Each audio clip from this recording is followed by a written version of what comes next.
எல்லாம் வல்ல இறைவனுடைய திருவருட்கருணையால் இன்றைய ஜோதிலிங்கத் தலங்களில் நாம் தரிசிக்க இருக்கும் திருத்தலம் சிவபுரி அருள்மிகு ஸ்ரீ ஓங்காரேஸ்வரர் திருக்கோயில். இத்திருக்கோயில் இந்தியாவின் மத்திய பிரதேச மாநிலத்தில் கான்வா மாவட்டத்தில் அமைந்திருக்கும் புகழ்பெற்ற சிவன் கோவிலாகும். இது உஜ்ஜயினிக்கு தெற்கே 100 கிலோமீட்டர் தொலைவில் நர்மதை ஆற்றின் வடகரையில் நர்மதையும் காவிரி ஆறும் கலக்கும் சங்கமத்துறையில் உள்ள சிவபுரி அல்லது மாண்டாத்தா என்னும் தீவில் அமையப்பெற்றுள்ளது. இத்திருக்கோயில் இந்தியாவில் உள்ள 12 ஜோதிலிங்க தலங்களுள் ஒன்றாகும். இத்தலத்தின் அமைப்பு: இத்திருக்கோயிலானது தரை மட்டத்திலிருந்து சில படிகள் மேலேறி செல்லத்தக்க வகையில் அமைந்துள்ளது. கோயிலின் முன்பு நந்தி மண்டபத்தில் பெரிய நந்தி அமைந்துள்ளது. இத்திருக்கோயிலானது 3 அடுக்குகளாக அமையப்பெற்றுள்ள நிலையில் முதல் தளத்திலுள்ள குறுகலான கருவறையில் ஓங்காரேஸ்வரர் சிறிய லிங்க வடிவில் அருட்காட்சி தருகிறார். இரண்டாவது தளத்திற்கு படிக்கட்டுகள் வழியாகச் சென்றால் இரண்டாவது தளத்தில் மகாகாளேஸ்வரர் லிங்க வடிவில் அருட்காட்சி தர அதன் எதிரே ஒரு மண்டபம் அமைந்துள்ளது. அங்கே ராமனின் மூதாதையரான மாந்தாதா வழிபட்ட லிங்கமும் அவரின் சிலையும் அங்கே அமையப்பெற்றுள்ளது.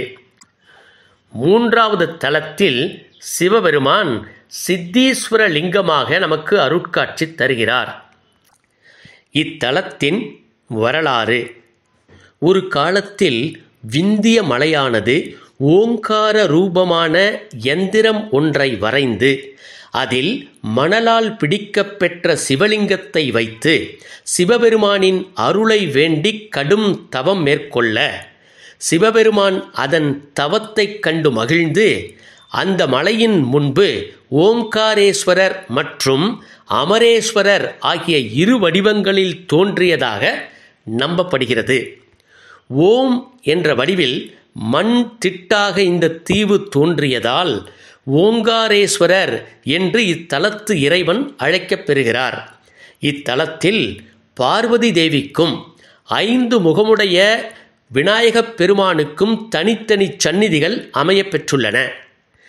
இட்சவாகு குலத்தின் மன்னர் இறைவன் தன்னை ஒரு ஜோதிலிங்கமாக வெளிப்படுத்தும் வரை சிவபெருமானை இத்தலத்தில் வணங்கினார் என்றும் சில அறிஞர்கள் மந்ததாவின் மகன்களான அம்பரீஷ் மற்றும் முச்சுகுண்டா ஆகியோர் இங்கு கடும் தவத்தையும் சிக்கன நடவடிக்கைகளையும் கடைப்பிடித்து சிவபெருமானை பிரியப்படுத்தியதால் இந்த மலைக்கு மந்ததா என்ற பெயர் ஏற்பட்டதாகவும் கூறுகின்றனர். ஒரு காலத்தில் தேவர்களுக்கும் அசுரர்களுக்கும் இடையே பெரும் யுத்தம் நடைபெற அந்த யுத்தத்தில் அசுரர்கள் வென்றுவிடுகின்றனர்.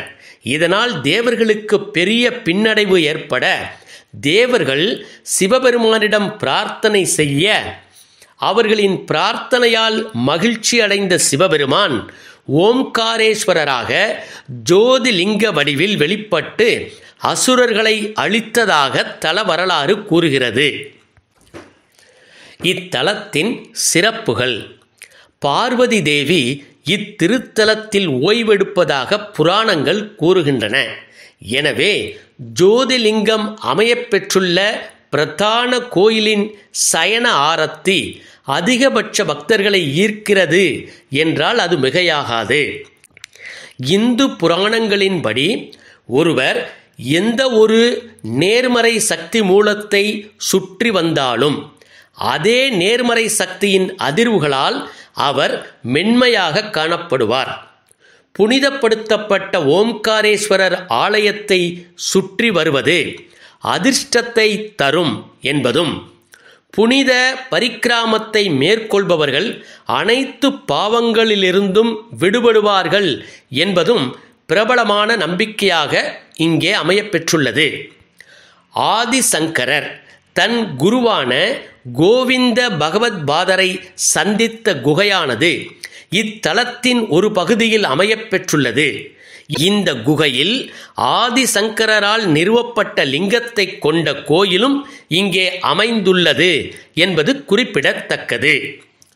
சிவபுரி அருள்மிகு ஸ்ரீ ஓங்காரேஸ்வரரை வணங்கி வாழ்வில் எல்லா செல்வங்களும் பெற்று இன்புற்றிருப்போமாக. மீண்டும் மற்றுமொரு ஜோதிலிங்க தலத்தில் உங்கள் அனைவரையும் சந்திக்கும் வரை அன்பு வணக்கம் கூறி விடைபெறுவது குறைவில்லா அன்புடன் கொத்தமங்கலம் லேனா.